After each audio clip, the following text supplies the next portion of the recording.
Welcome to our Caribbean and African Targeted Health Improvement Program, CATHIP Health Hour. The Caribbean and African Health Network, CAN, along with its national partners, are incredibly pleased to continue to bring to you targeted health and well-being education delivered by Caribbean and African doctors. These health hours are all about empowering, educating and giving space to Black people so our communities can look after themselves better. Every Saturday, our Black GPs or consultants present on those health and well-being topics that affect you, your family members and friends. Some weeks will vary and will include other panel members such as pharmacists, specialist nurses and faith leaders. Our health hours cover a range of topics and include mental health, heart health, women's health, reproductive and sexual health issues, men's health, respiratory problems, cancer, sickle cell and many more. We have not forgotten to include within our health hours the many societal, cultural, religious and racial challenges that can go hand in hand with health problems and influence how we should respond to meet health and well-being needs. The sessions are designed for you and we want you to use the time to listen, learn, share your experiences and ask questions to our Black doctors. During every session, we will gather your feedback so we can continue to respond to the needs of our Black community. To request any particular topic, please email health@can.org.uk. We encourage you to invite others to our health hour sessions. Spread the word in our community. CATHIP is funded by the National Lottery Community. Good morning, everybody, and good morning. Welcome to today's edition of the CAN Health Hour.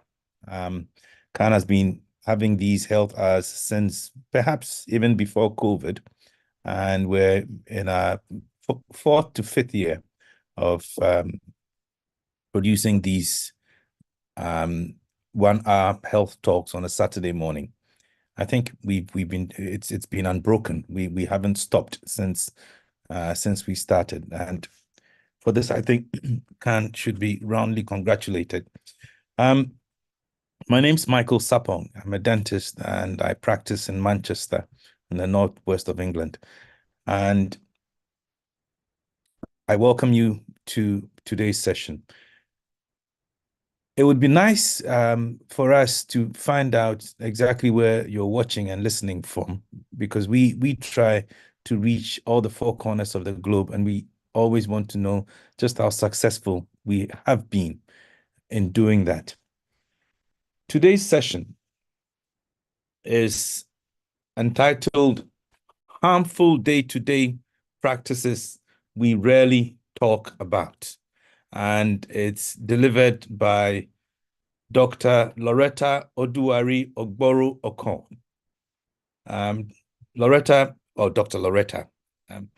Loretta is Nigerian. She's an obstetrics and gynecology consultant.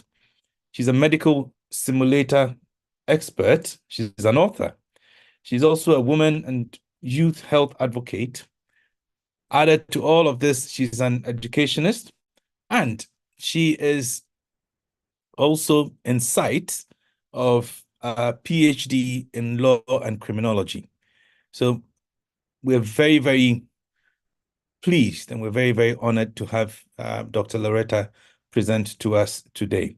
I think without taking any of her time, because we don't have much time for what is going to be a very broad and extensive subject, I'll pass on to Dr. Loretta, and she will tell us about, again, harmful day-to-day practice we rarely talk about. Dr. Loretta, the floor is yours. Thank you very much, Dr. Michael Sapong. Thank you. Nice meeting you. And I'm really humbled you're today's host for this program. And please feel free, honestly, to chip in information, because it's a really broad topic, like you've pointed out. And well done to CAN and all members of the team, those behind the scene who make this come every Saturday and even beyond. And to all the audience, wherever you are listening from, anywhere in the world, we welcome you and hope you find something useful today. My name is Loretta Oduware Ogboro-Okor. Yes, you are right. I'm originally Nigerian and from Edo State in Nigeria. without much ado, I'll be sharing my slides, and it's harmful practices. What are those things we just do? We don't think about them. They say knowledge is power. We don't think there's anything harmful about them, but evidence and data is beginning to show that, hey, stop, think twice, and, see what can be done differently. So let's share these slides, the PowerPoint.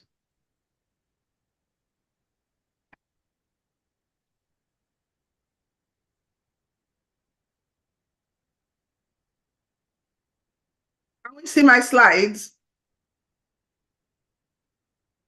Yes, we can. Thank you very much. So, what are these harmful substances? What are we not doing quite right? How can we improve it? That's just what's the significance of even having this talk today is so that we can reflect on some of these things. This, by all means, this discussion is not going to be 100% covering everything, but the interaction is going to stimulate thought processes about what we do and how we can make some informed choices about what we do. And then make some informed decision about changing some of our habits. And what I've done, I've tried to break this down into individual, community, and then we'll just round it up by talking about policy. So we can see where each of us will fit in, and it will dovetail actually. So I just want us to reflect in our own individual lives right now. To start with, explore what kind of things do you think, I could have done better. Maybe I'm not doing that quite right. What are those things we should be thinking about? So I want to start with individualized personal care and consumer products. And a lot will come under this category. Daily habits that stem from our actions. And these are things that, and this is why I'm starting, it's like starting from home, starting from self. These are things that I can easily change, you can easily change, we can easily change. Let's start from even what we are staring at right now, our screens, our computers, our devices. What's good about them? Yes, technology has improved. Yes, we are going AI, artificial intelligence. But what are the downsides of all of these? Excessive screen time is a major problem. It's even worse with our Gen Z. But everybody works now with a computer at work. You leave work, you are on your mobile phone. Next thing, you're on your television. There's always a device in the hand. There's always that thing in front of you. And data has shown that there's some negative impact on our lives by these things. There's that eye strain. A lot of us are now discovering that we are using glasses. There is that actual, when you look at the screen, evidence has shown that blue light that is emitted from the screen will reduce the production of a substance called melatonin, a chemical substance that is produced by the body in the dark. So those of us that look at, you turn off the light, you're watching television before you sleep, you're looking at your screen, your computers, melatonin is going to be distorted. And that circadian rhythm of sleep, circadian is just a big word for night, morning, daylight, night, morning, that kind of rhythm is going to be lost. Now, when we also look at the screen, blue light looking at it, you're not blinking as often as you should. And that is one reason why we have dry eyes. A lot more these days. All of us are going to Boots and picking, something to help, eye drops to help with the eyes because they are dry and they are teary.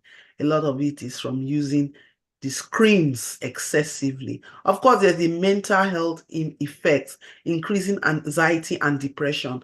Now, a lot of us see things on social media and we start to either compare ourselves with these things we see, or it has a place in our subconscious over time. So you find that people are now living comparative lives that are led in without you knowing. You think you're in a bubble, but you're in full space. And what we need to understand is that most people will filter their pictures. They will show you their best side. They will take pictures like 50 times and pick only one. They will not show you the iceberg, the bottom of their iceberg. They won't show you that. In fact, there was a day I took a picture of myself at work. I had like 2 pieces in front of me, paper all scattered, and somebody came back after seeing that picture and said, Loretta, thank you for that picture. Because what people just see, they start bothering about, and a lot of anxiety and depression is in today's society. The sedentary lifestyle of always just sitting down, flipping the remote is something that we need to think about. Get out of that couch, move, and that neck you are always bending. Most times I tell my son, you are always like this, moving about. Your vertebrae, the bone, that bone at our back where the spinal cord passes through, the strain we put on it by different positions can actually cause problems. And for us, our gentlemen in the house, laptops, yes, they are laptops, but you leave them on your lap for a long time and they generate heat. Have you ever touched your laptop after a while? It is hot, and this is why you don't actually have to put them on your lap for that long, because the testicles are outside the body so that they are a tad not as hot as inside the body, so that the production of sperm and sperm health can be optimal.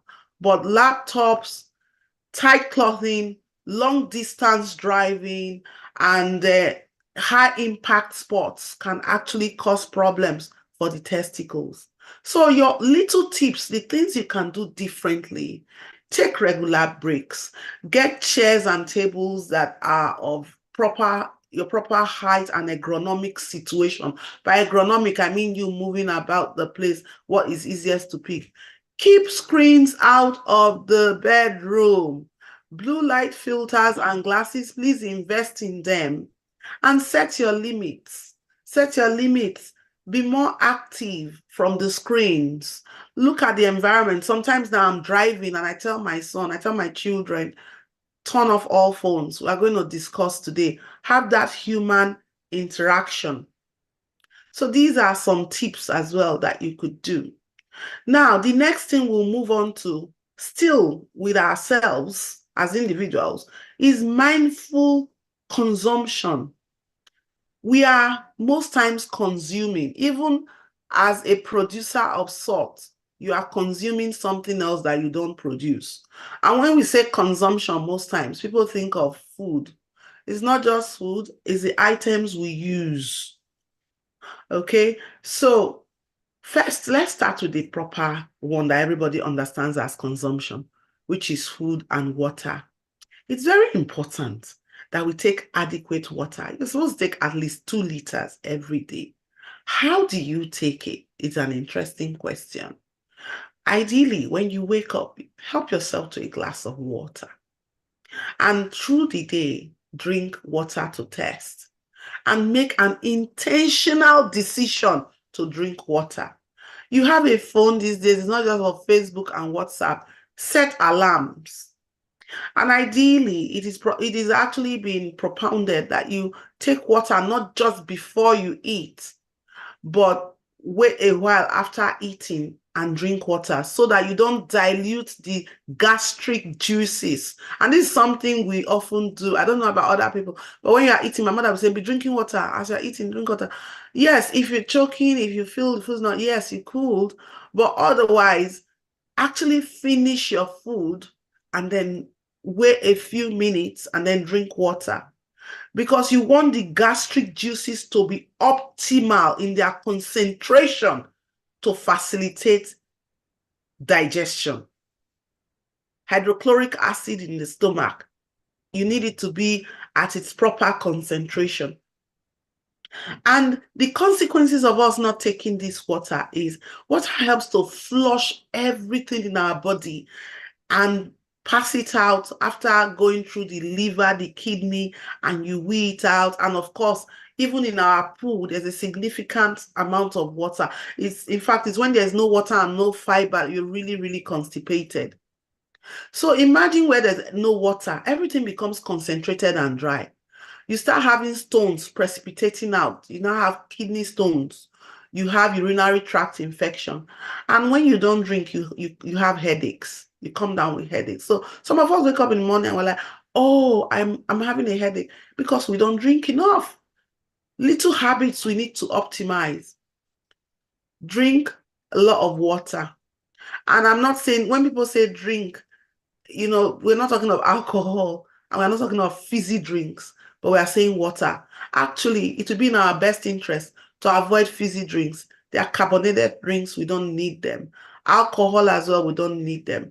The amount of work we give our liver and our kidneys clearing up these wastes that we are additionally adding to our body can be very, very daunting for those organs. Smoking, consider smoking as a no, and if we are smoking, let us try and stop it. These days, even vaping is still being investigated. And what these things do is that they create a situation where you have a lot of free radicals in the body, and the body keeps mopping it up.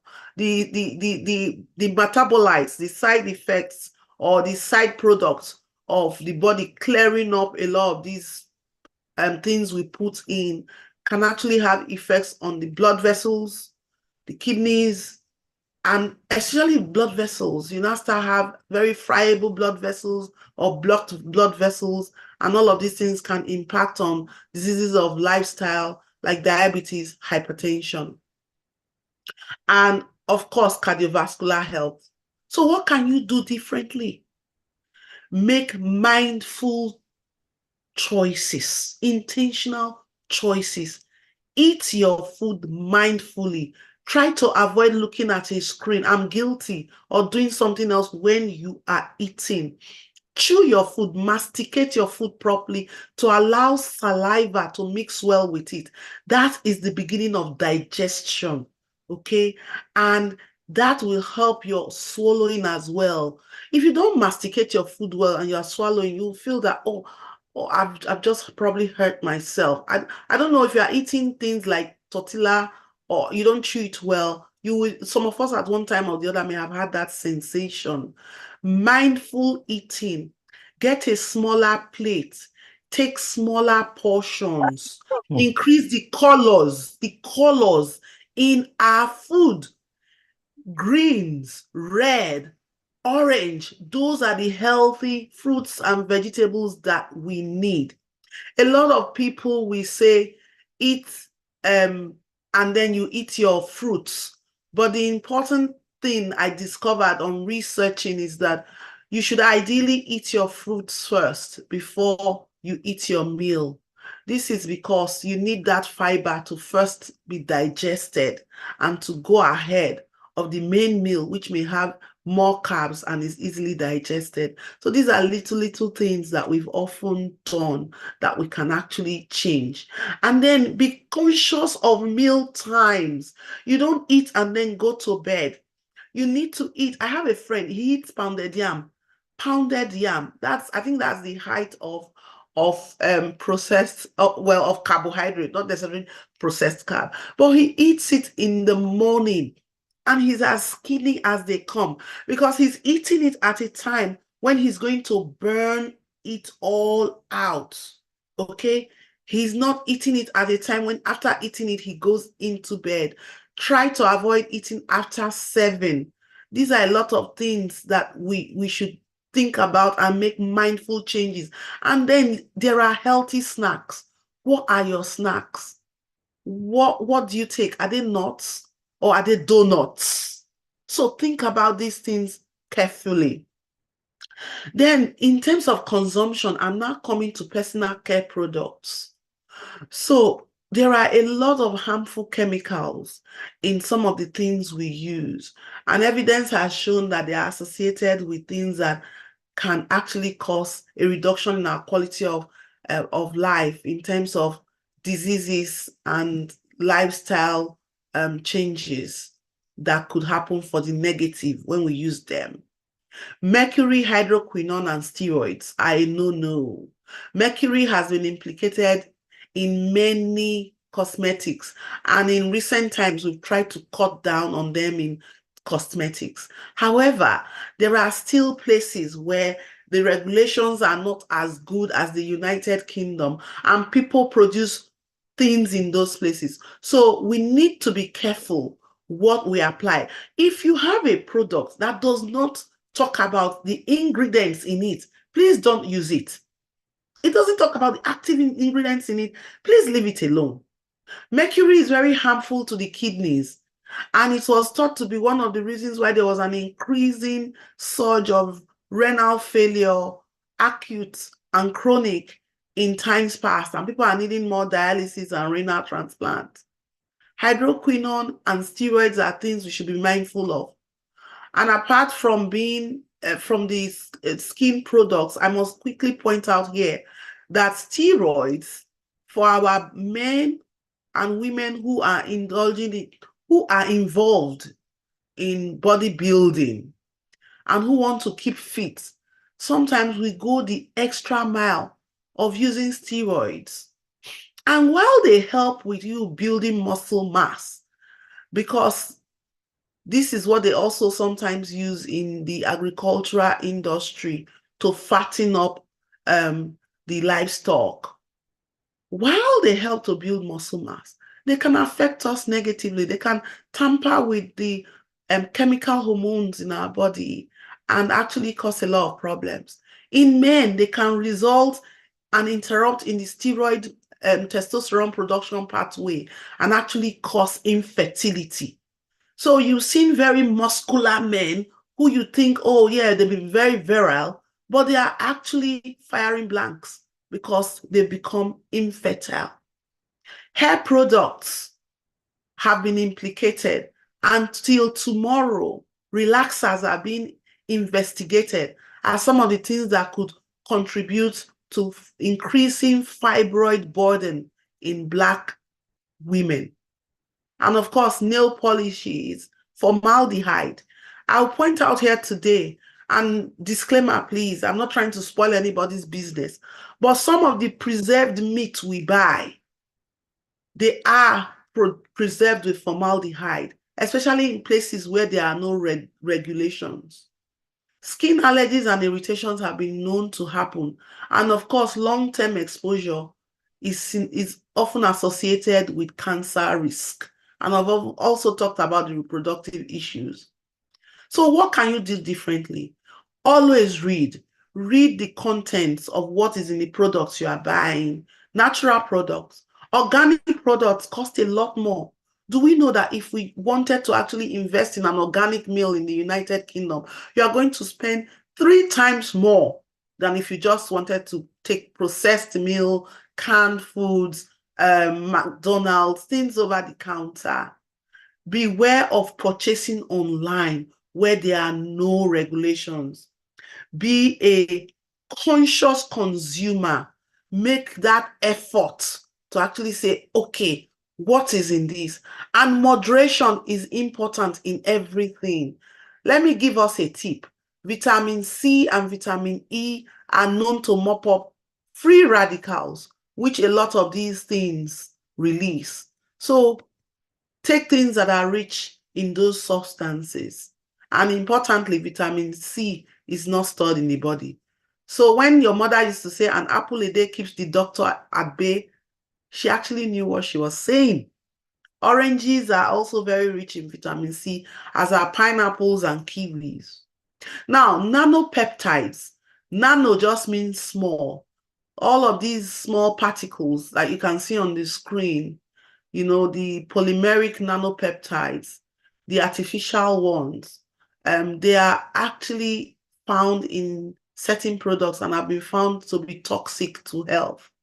Many, many years ago, we've now abandoned the use of asbestos, which used to release a lot of these nanopeptides into the environment, and it was associated with lung cancer, you know. So we need to actually stop all of these potential things, even in our workplaces.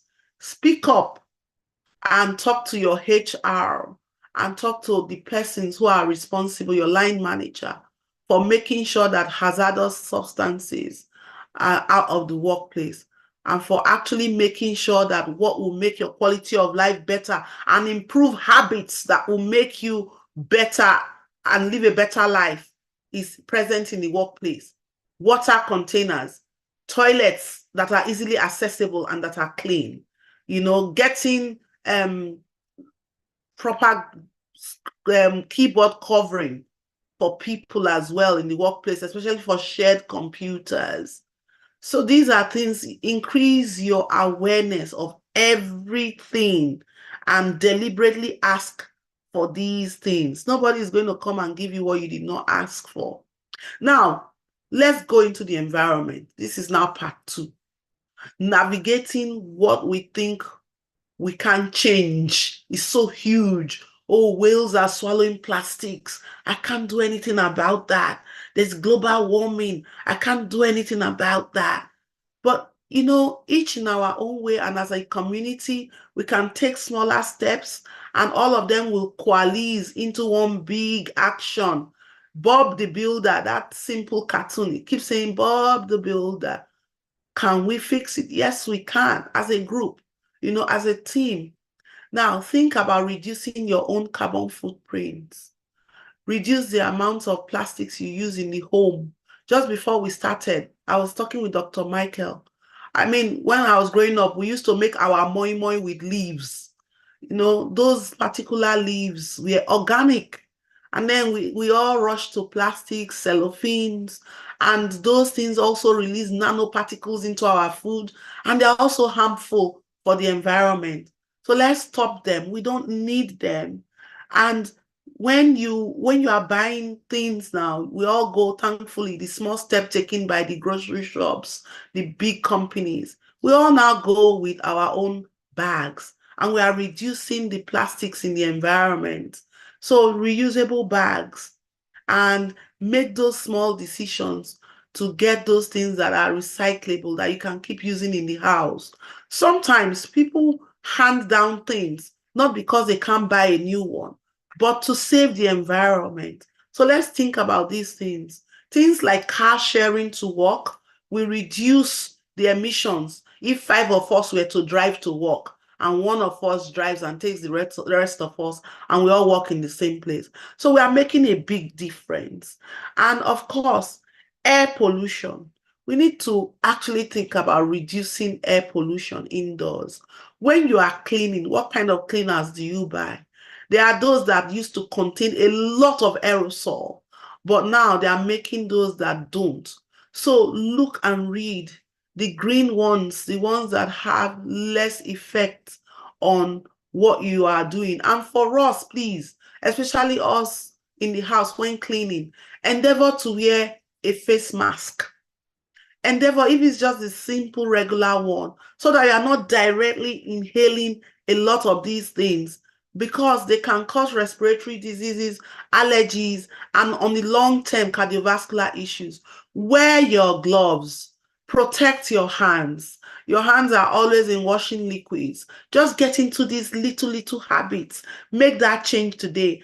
Gloves are not so expensive, and they are reusable ones. Please, when you are washing your bedroom, I know sometimes in winter, we're like, oh, it's really cold, but open the windows, allow ventilation, and that would help to take away the toxic, I'll say fumes in quote, of the cleaning agents that you are using. Invest in air purifiers. It's very important.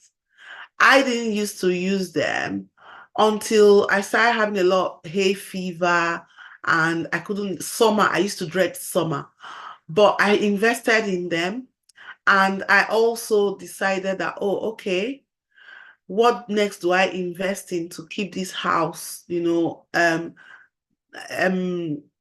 adaptable for me? So house plants, when you have a plant inside the house, it actually mops up what is not, it mops up what naturally, what the big plants do in nature, it actually does inside the house as well. Just take on that extra burden of watering the plant and growing it, and you will just be naturally purifying your house. So let's think about these things. Invest in a good AC if you are in certain places where it's really hot and dusty, because that would actually help your respiratory health. Then for those of us in the UK in summer, I know we all want to be in the bright atmosphere and all of that, but when you are driving, if you actually keep your windows up and you put on your AC, and there is something you can press that keeps the air circulating within the car, it has the sign of two arrows if you look on your dashboard. So it keeps everything within the car, and that means you don't breathe in as much pollen load as you ordinarily would. That could actually help with hay fever and cause a relief. Now, the next thing is everyday tools and wastes.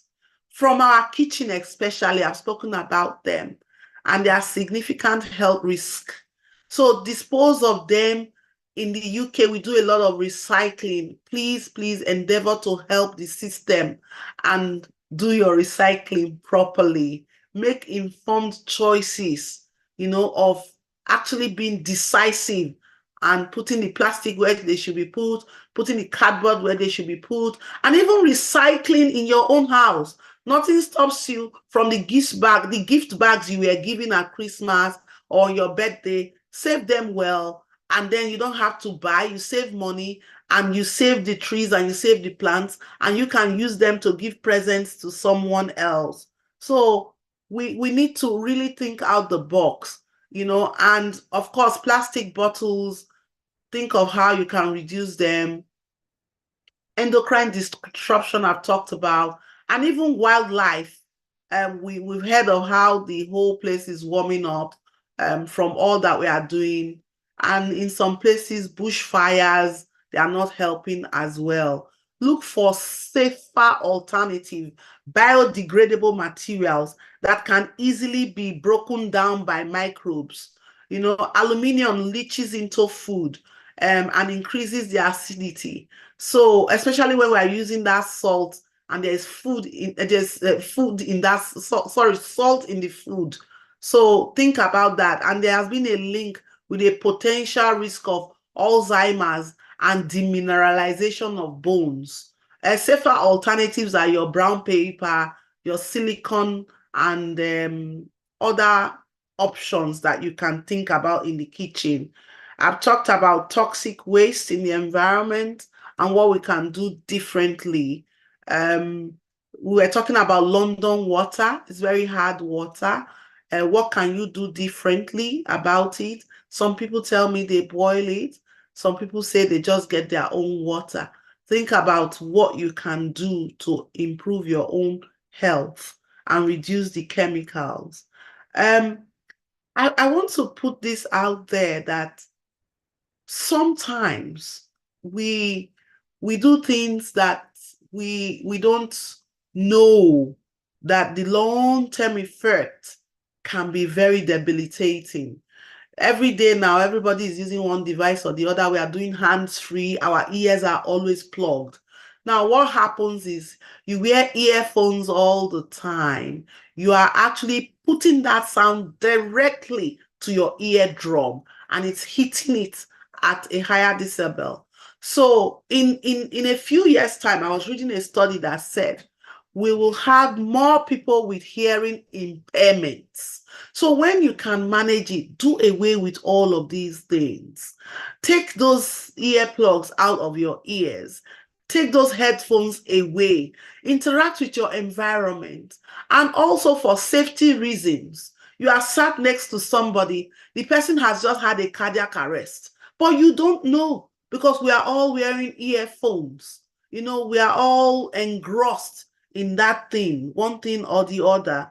So these are little things we need to change. You put your food in the microwave, we don't cover it.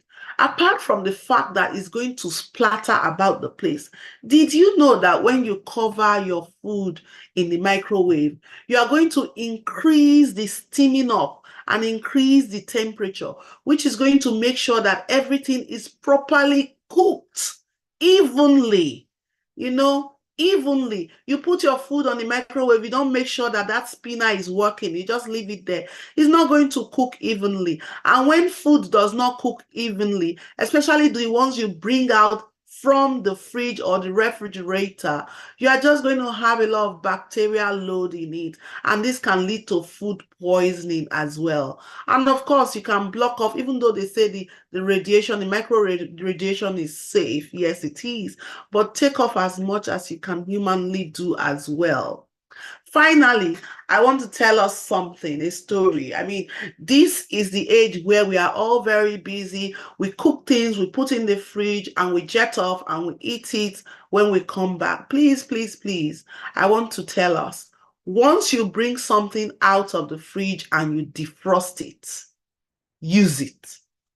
If you don't use it, discard it. The reason is because microbes are in the air. I mean, I'm trying to make this as simple as possible. Microbes are in the air, and before you put that thing in the fridge, there was already some microbe on it.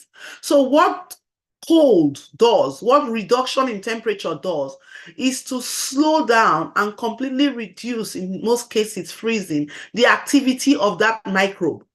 So once you bring that food out, bring anything out and you defrost it, all of them suddenly wake up. Plus, they now have a lot of water in them and their activity is multiplied.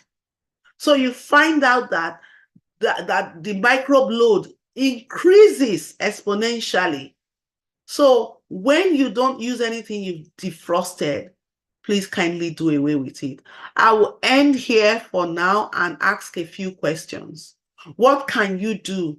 What can I do? What can we do? What can they do? And when I say they now, I want us to think about governance and governance policies. What policies are put in place to help us to actually desist from some of these habits? One of them that I can commend the United Kingdom for is massive public awareness. You know, they go out and tell us a few things in adverts, and they put it in front of us in mid-peak program breaks, like antibiotics. They actually did very well with that. Don't use antibiotics indiscriminately because you could cause bug resistance. And what can we do? Like what Khan is doing here today, this is all of us. Information dissemination. Tell someone to tell someone. There's a Khan Health Hour. Come in and listen. You know, not just for these kind of topics alone that we've spoken about, but for every topic every Saturday. And what can I do as an individual? I need to be that difference. I need to do things a bit differently, decisively. So I will stop here so that I can take a few questions and answer certain areas which I may not have touched, but which we can have answers to. Thank you very much, everyone.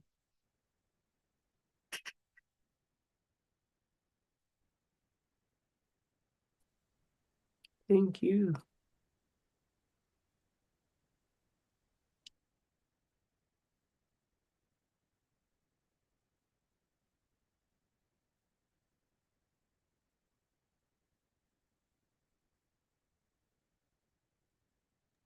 I can't hear. Okay. Sorry, I was muted, wasn't I? Can you hear me now, everybody? I can hear you now. Yes, very good. Okay. So thank you very much, Dr. Loretta, for your whistle-stop tour through what is actually a very, very extensive topic. But we're very grateful for alerting us to some of the basic things that we can adopt as principles for making our lives better and easier. Now, if I may add a little bit, I think that the world is evolving and innovating all the time. And I think sometime in about 2000, somebody turned up and said that advancement of the human population since the end of the Second World War was just as much, or perhaps even more than the advancement the human race had seen since the beginning of time. That's how fast and how quickly we are evolving. This time around, we're talking about the fourth industrial revolution. We're talking about AI and all of those things. Now, all of this brings newer, faster, and easier ways of doing things. But on an individual level, I think your adoption of innovation and science should always be accompanied by education. You should put yourself in the position where you're making informed choices about what you do, especially what you consume, and the effect that you have on the outside world. It is easy to do things that make life easier. So years ago, we used to wash by hand. Now we wash with a washing machine. And now it's getting to the point where you don't even have to tell the washing machine what to do. Depending on the weight of the clothes you put in, it sorts you out. But we also have to consider the cost of our actions on the environment. So, for example, with the devices that we use, mobile phones, microwaves, things like that, they will create physical problems, they will create social problems, and they will also create environmental problems. If you look around you, you can also notice, like Dr. Loretta was saying, that thanks to our adoption of technology, we are now needing to have more and more help with living, vis-a-vis things like spectacles, hearing aids.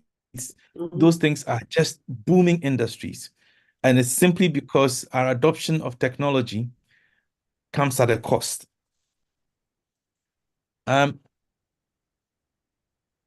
The summary of this, and perhaps the message to take away, is that you want to adopt behaviors that create a balance between your own health and the perpetuation of your health and your efficiency in the workplace or your efficiency in life. I'd like to mention something else: diet. I've been doing Can Health talks for a few years, and what I find is that for every single talk we have, diet comes up as a central part of the advice that is given. So I would like to, for those who don't know, advertise a health talk that Can gives on Tuesday evenings called the Healthy Hearts. And this is basically focused on nutrition and exercise. And it's Tuesday evenings at, I think it's about 8 o'clock. So please check it out, and you should learn a lot from there. These talks that we give from Can are intended to be a springboard for further learning. We cannot be as precise as we could have in the time that is given, and we cannot be as technical as the evidence and information out there is. So please, again, once you've listened to these talks, if you have any, well, these talks should form the basis for your future investigations and learning. One thing that Dr. Loretta said, which I would like to mention as well, is especially with the foods that we consume, always check the label. Check the nutritional labels of the things that you consume. You need to know what you're eating. You need to know how much sugar is in there. You need to know how much is protein, and so on and so forth. Yeah, organic versus processed foods. Organic foods will always trump processed foods, but like we said, you always want to make an informed choice. Remember the effects on the environment of everything that you do. It will always come back to you. Whatever you do will always come back to you, even if it's in a very, very small way that you do not perceive. So fly tipping, things like that. You might think you've gotten away with it, but eventually it does come back to you. Think about recycling. Think about the pollution effects of what you do as well on the environment. Loretta, thank you very much. I'm going to look Thank you. in Thank the you. chat. There's a And lot of questions in the chat. yes, Yes. now let's see. Michael, I've messaged you some chat, some questions as well. Oh, you sent it to my phone? I've sent you some just via the direct Zoom as well, questions that you see in the wider conversation. Okay, yes. I think I can see some, and I would just say, Dr. Sapong, you could take this one I'm seeing now. It says, is mercury used in tooth filling safe or not? This is from Joy to everyone. So I think this is your neck of the woods, even though I could answer it. Okay. Let me start with that. Mercury is not good for you. Now, everything that is not good for you has a minimum concentration at which it becomes not good for you. The amount of mercury that we consume as human beings generally is sub-threshold.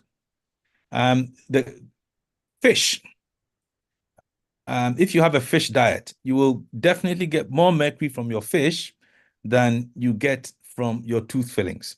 Now, what happens with tooth fillings is that, yes, there's mercury in them, but as you go to eat and chew, you grind the fillings down, and that releases some mercury into your system. So you swallow it, it goes into your alimentary system, and it passes out, all of that. But some of it gets picked up by your into your bloodstream.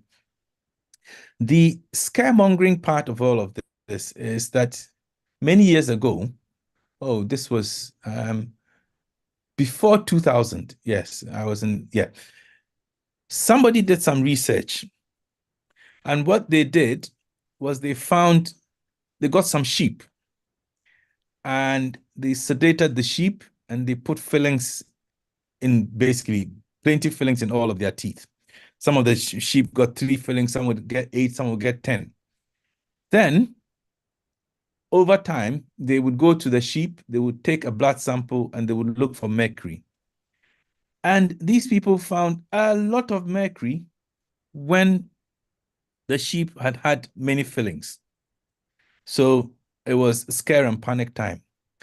But it took a couple of years after the research was published for somebody to turn around and ask them, do you realize sheep actually chew the cud? So the sheep would have been lying in the fields, just grinding their teeth away and releasing a lot of mercury into their system. So that kind of research has been debunked. Mercury fillings, by and large, are safe, but you cannot run away from the fact that they release a certain amount of mercury into the system. Now, before I finish, there's also one consideration. Because human beings are all different, because we're all very, very different, then you find that there are some people at the thin edge of the wedge who only need a small amount of mercury to have systemic problems. Anyway, mercury is linked to degenerative neural diseases like Alzheimer's and Parkinson's.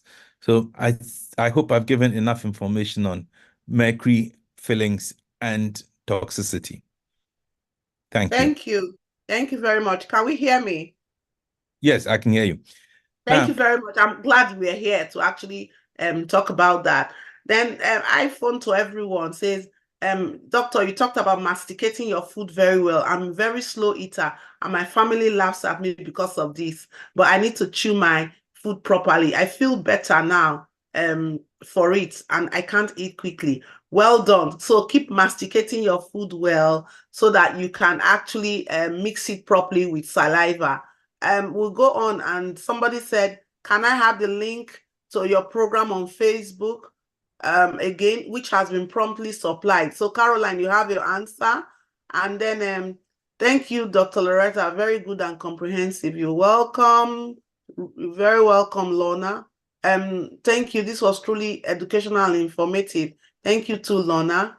And then Ruth went on to say, once you've defrosted your food and removed it from the freezer, please eat it. Yes. Yes, thank you for emphasizing that.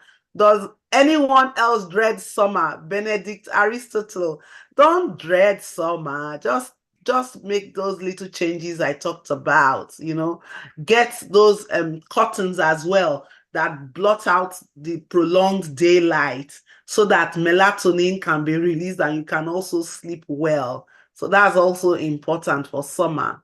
And then Bisola is saying,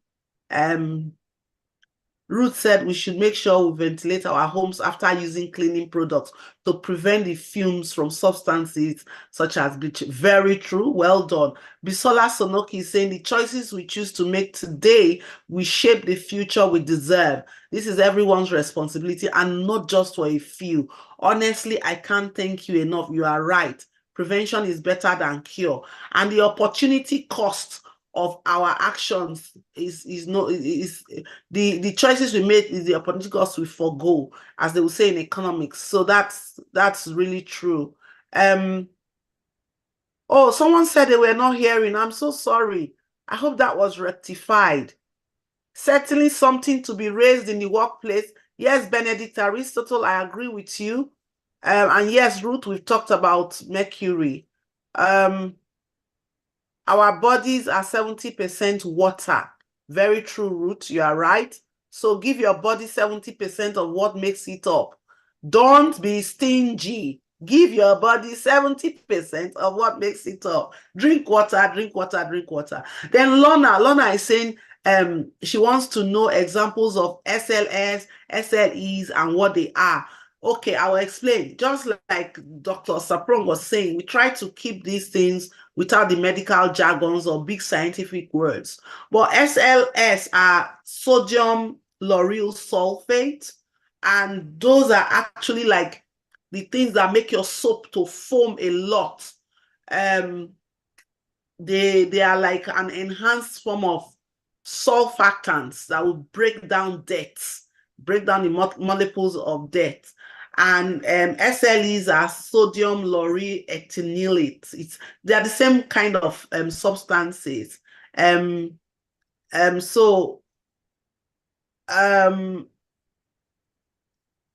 what happens is that when they are in the soaps, they are there to create that ladder that people want to see, but they are not very kind to the skin. They can strip the skin of its oil, they can cause irritation. So you're advised to use substances that are within them. And disclaimer, I'm not trying to promote any product here, but use products that have ceramides, the ones for your body, and are free of these substances. And check out the washing detergents and the soaps like Dr. Michael said. So Dr. Michael Sapong, I've been told that you're actually the host. You should be reading the questions and not myself. I just saw them popping up, so I just tackled them all. But carry on. My apologies. Carry on. It's okay. It's okay. It's okay. I like it when my work is done for me. Now, I've got another couple of questions for you. Yes. Could you please clarify your point about using air conditioning in the car? This person didn't quite catch that point. And okay. Yes. I think you were referring to it's called the recirculation button. And yes. It shows the picture of a car with the arrow coming back inside. But please. Yes. So actually in summer, in some parts of the world where you have high polling loads, I mean, some of us wake up now to check and ask, Alexa, what's the polling load for today? Because we are really scared of going out, and it can cause us to have atopic rhinitis. Just people who with that sneezing, feeling that you're just having headaches, your eyes are running, and it's just because the pollen grains in the air have actually agitated our mast cells, and they're all responding at the same time. So what do? You try and keep away from it as much as possible. When you're in the car, that recirculation button, it's a small button that is in, where you have all your controls. And Dr. Sapong has described it right. Like I said before, you will see a car with two like arrows. One arrow is coming from the top, the other arrow is just going around like in a circle. And what that does when you turn it on with your AC or even with your heater is that it keeps the circulation within the car. Nothing else outside of the car is going to come in at that point at all, especially when you're on a long distance drive. So when you use that, you are sure that the pollen grains from outside are not going to seep through the ventilation, because the car has its own ventilation, and so they've put that there, and I find that it really helps. It helps. A lot of patients also say it helps them. Yes, I know a lot of people who insist on just keeping the reset button on all the time, especially in places like Africa where it can be quite dusty. So yes, thank you very much. Now, the other question is, I have heard that plastic containers contain carcinogens, which are more likely to be released when we warm our food in them or place hot food in them. How much do you know about this, Dr. Loretta? Are there alternative materials that we should choose instead of plastic to avoid this risk, such as glass, bamboo, etc.? Yes, there are. And there's been evidence carcinogens in plastics have been talked about for a while now. I was just looking for a study I was looking at yesterday. We should remember that plastics are actually PVCs, polyvinyl chloride. That's one of the most active substance in plastic, and it's been implicated as a carcinogen, sadly. So if you think about it, just think about it. When you heat up anything, what happens? You liquefy it, you release its molecules, and you put it into whatever it is that is nearest to it. If it's the air, if it's whatever it is. So you need to find those plastics that are free of this substance, and it's BPA, I think. The full meaning of BPA I would check, but BPA free is what you want. You don't want that. And then ceramics. You can use ceramics, good old ceramics. You can use the good old earthenware. Recently, my mother got the earthenware bowl, the ones that Benin people will call uwawa. Is made from clay. Why did she get it? She got it for a different reason. She said she's noticed that once you just put the food in the microwave, bring it out, that on the plate it just gets cold again immediately. But that this earthenware bowl actually would retain the heat, and that's simply because it's also ceramic, in its own way. So look for these options and use them instead of plastics. We spoke about the leaf that we used to use days gone by. And interestingly, Michael, these things are available even here in the UK, in London, in Peckham. I see all of them, there, really available. And even now, the resource-rich nations, they are going back to what we used to use in Africa, that people used to think, oh, it's because we were underdeveloped. No, it's actually because we have been in attunement with the environment for a long time.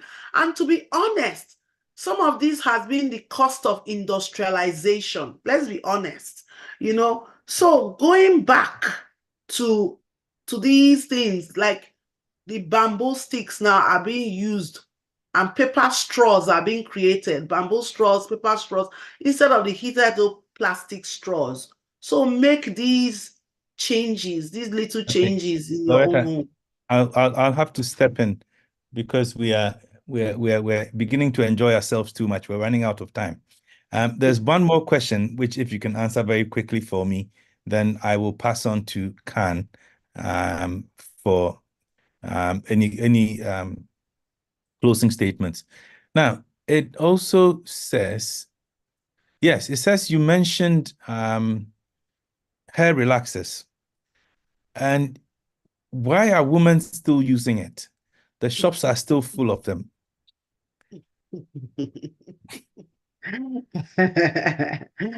I like that question. Why are women still using it? So Yeah. when you get a hair relaxer, you have to look on the hair relaxer and check, is there formaldehyde in it, in that label? Is there benzene, methyl glycol? There are some compounds you need to look out for. And they've been implicated, hair relaxers and hair dyes that have formaldehyde in them, that agent is linked and is also been linked to increased incidence of cancer, and in some cases even the formation of fibroids. Why are women still using them? I think it's that I want to belong.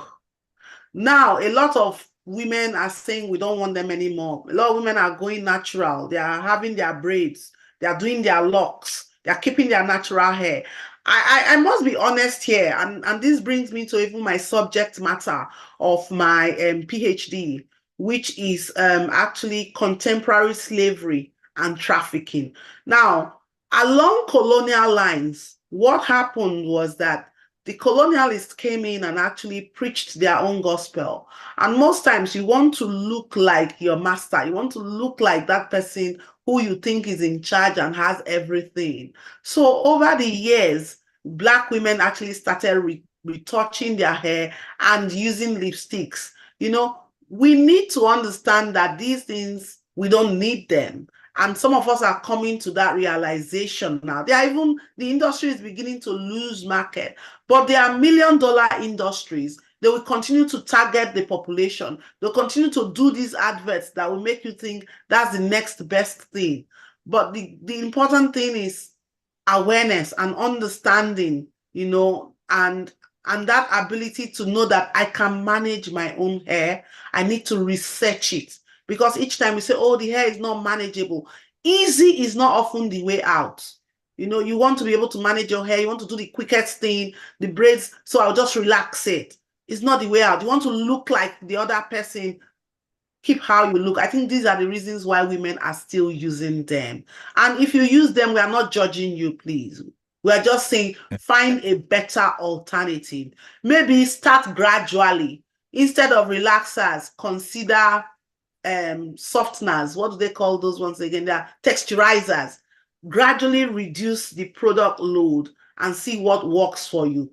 But knowing, first of all, that there's a problem, you will then be able to seek an alternative.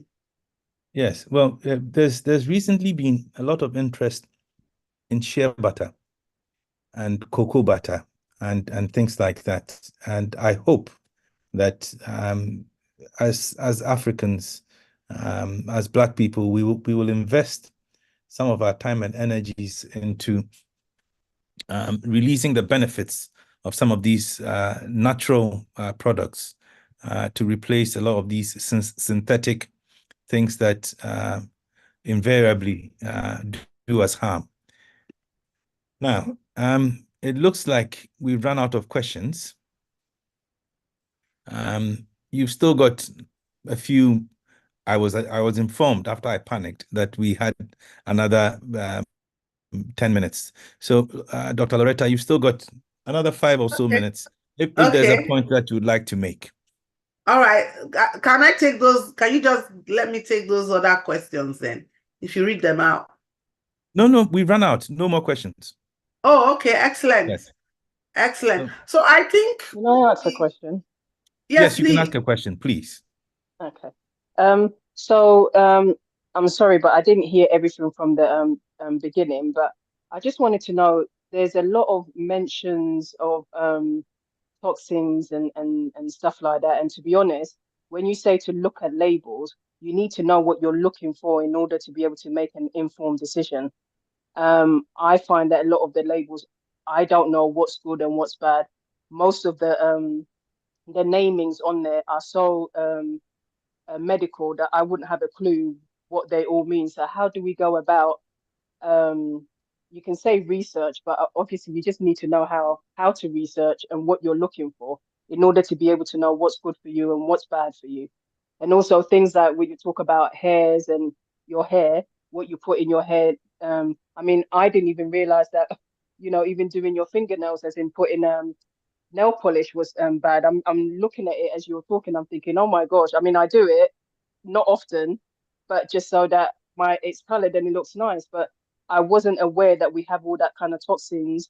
So I'm actually doing something that I thought just looks nice, but never knew that there was implications with that. So how do we go about finding all this information other than obviously being here?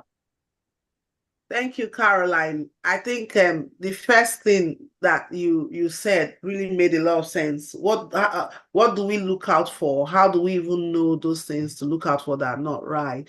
And how do we go about after this program, searching out these things that are not right? So the first thing is food. In food is code colored. You want less salt, you want less fat, you want less sugars, you want more protein, you want a bit of carbohydrate, and you don't want preservatives. So when you pick up a food label, look at those code coloring. If the bigger percentage is showing on the green color, that's fine. That's good. So you can go with that. If the salt coloring is the highest, then you don't need that. Because even cutting down on salt alone can help you tackle your blood pressure and help you retain water less and manage a lot of problems. So that's for food. Avoid processed foods. Just avoid them. If you can make your own meal, is better. Avoid, avoid genetically modified foods. If you actually know. Sometimes it's also down to finance and resources. If you can grow your own fruits and vegetables, champion. So that's for foods. For cosmetics, there are certain things that you need to understand. You need to look at it and understand it before you buy it. And you need to do it in moderation. Everything should be done in moderation. So I'm not saying don't use cosmetics. I'm saying even when you use it, you don't have to sleep with your makeup on. Take it off. And then in products, if you can avoid perfumed products, please do, because that is one thing that's going to bring artificialness into it. If you can optimize your use of ceramides, the natural occurring things. I'm refraining from mentioning products here because at the same time I don't. But let me see if I can mention big groups. Things like niacinamides, things like hyaluronic acid, things like vitamin E, things like cosmetics that have rice, body products that have rice in them. These are all organic things and they are good, for your skin. You are going to have to avoid things like that have the things we've spoken about already. Lead used to be used in a lot of cosmetics. You don't want that, and all those glycol and isopropyl and like in soap, sodium lauryl sulfate, those things I've talked about. So do that. Take time out and do that research. I can't get all the names out here now, but you can do that research and find out, oh, this is not really nice. Talc was implicated in certain things, and people had to start changing it. And talc was associated with being a carcinogen at some point. So is that talcum powder? Yes. Are you talking about talcum? Oh, really? Yes. So that's not good for you? No, if you can avoid talc, avoid it. And there are some that don't have it, So, but like my friend will say, something will kill a woman, something will kill a man. Loretta, what will I not do again now? So this is when you have to strike that balance and you have to exercise moderation. But like I said, this talk is a stimulant. It's a stimulant to enable us to reflect. And to decide on, okay, what works for me? If you don't know what is in your stuff, you know, if you go to a shop, I go with a magnifying glass now if I buy anything. I want to even read the fine print. Google is your friend. Use it. Right. Thank you very much, Loretta. Thank you. I can tell, and I'm sure we can all tell, that you are very, very passionate about the subject. And I would humbly ask that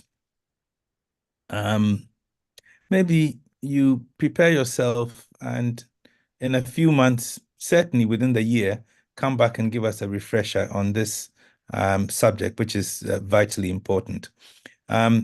Again, to everybody watching and listening, and if you have any suggestions for topics that we can handle, then please let us know. I think, as we can see today, we need to look at both the hardcore and the soft medical subjects. So by all means, we'll look at hypertension and kidney disease and so on and so forth. But we can also look at harmful toxins and harmful lifestyles like we've done today, or we can look at burnouts like we did last week. So thank you very much. I shall hand over now to Annabelle, who will give us some messages from Khan. Thank you.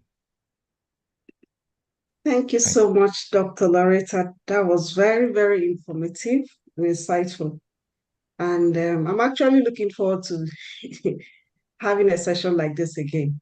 And I know a lot of people will also want to have that. Thank you so much. And thank you, Dr. Michael, for a wonderful hosting of this session. You've done a great job.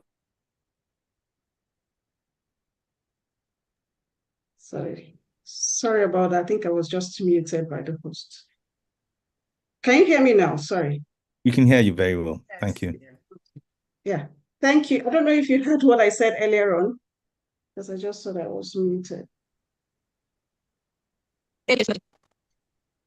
Hello? Yes. Can you hear me? Yes, I can hear you. Okay, I'm saying thank you, Dr. Loretta, for the wonderful session. You've done a great job. I personally want to, have you speak on this session, on this topic again. And I know a lot of people also want to hear from you again regarding this topic. I've learned so much from it. Thank you, Dr. Michael, for wonderful hosting of the session.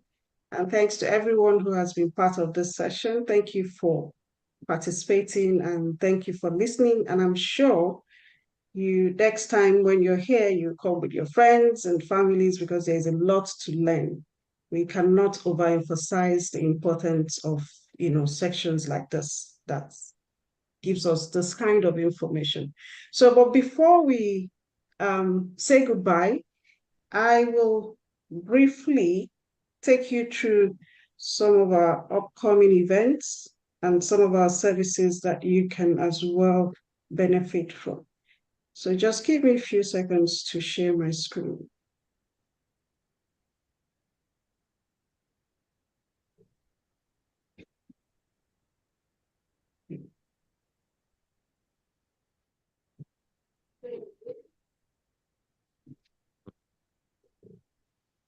Can you see my screen? Yes. Okay, that's fine. Okay, so just like we have today, Health Hour is something that happens every Saturday. We have another session next week, Saturday, which is the 3rd of August, and we'll be focusing on spinal cord injury. Just like you have enjoyed today's session, I'm sure you're going to enjoy the next one too. A lot of information and knowledge to also gain in that session. So please join us next week, Saturday, for another session. And for you to register, send an email to info@can.org.uk. So we also have another very educative program, which is the Healthy Hearts. This happens every Tuesday. And the next one will be next week, Tuesday, the 30th of July. Yes, I think Dr. Michael mentioned something about, diet. It's just like we always say that what we eat determines the state of our health. So please join us and also learn from this session. Yes. Today is the D-Day for the Black Health Awards, and we've had about different awards, and this one is one of its kind, which is focused on the Black healthcare professionals. So this is an opportunity for us to celebrate the outstanding jobs that they're doing, their determination, and the wonderful things they're doing within the health sector. So we want you to be part of it. And this is happening today from 6 p.m. And we're looking for that person that will buy the tickets at even 6 p.m. So you're all invited to be part of this wonderful event today at London, and that will be at Plaza Park, Westminster Bridge in London. See you there today later in the evening. So we also have a focus group that is targeted on lungs health check. Yeah, and that will be here in Manchester. And we're looking for those who are over 50, who are either currently smoking or ex-smokers to join in this focus group. And there is also a thank you voucher attached to this focus group, which is £50. So for you to sign up, I'm sure we have that link already in the chat box. Just click on it and sign up for this focus group, which will be happening on the 8th of August, 2004. It's going to be an in-person focus group at Denmark Road Sports Center. For more information, you can as well reach out to our research team through the research@can.org.uk. We also have the Healthy Homes Conference coming up on the 30th of August, 2024, and it will be at 4 p.m. to 7 p.m. So we hope that you'll be there on that day. Mark this off on your calendar and save these dates. There, let's talk about the housing condition here in Manchester. So hope to see you there. And if you need more information on that, you can send an email to homesforhealth@can.org.uk. We also have the interviews coming up that has to do with sickle cell, assessing sickle cell services. And we're focusing mainly on those who are at Liverpool. And there is also a £25 voucher for a 30-minute online interview. And for you to be part of this, please sign up. Click the link. I'm sure it's in our chat box. Click it and sign up for it. It's going to be an online session. Thank you. Yes, thank you so much for being here today, and thanks for your time. We're also looking forward to having another session next week, Saturday. Not just you, we want to see you, your friends, and your family members who will also benefit from this wonderful sessions that we have. So see you next week and enjoy the rest of your day. Bye for now. Thank you. God bless you.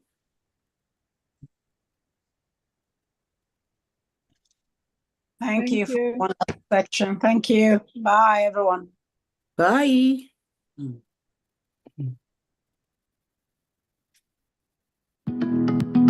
Welcome to our Caribbean and African Targeted Health Improvement Program, CAFIP Health Hour. The Caribbean and African Health Network, CAN, along with its national partners, are incredibly pleased to continue to bring to you targeted health and well-being education delivered by Caribbean and African doctors. These health hours are all about empowering, educating, and giving space to Black people so our communities can look after themselves better. Every Saturday, our Black GPs or consultants present on those health and well-being topics that affect you, your family members, and friends. Some weeks will vary and will include other panel members such as pharmacists, specialist nurses, and faith leaders. Our health hours cover a range of topics and include mental health, heart health, women's health, reproductive and sexual health issues, men's health, respiratory problems, cancer, sickle cell, and many more.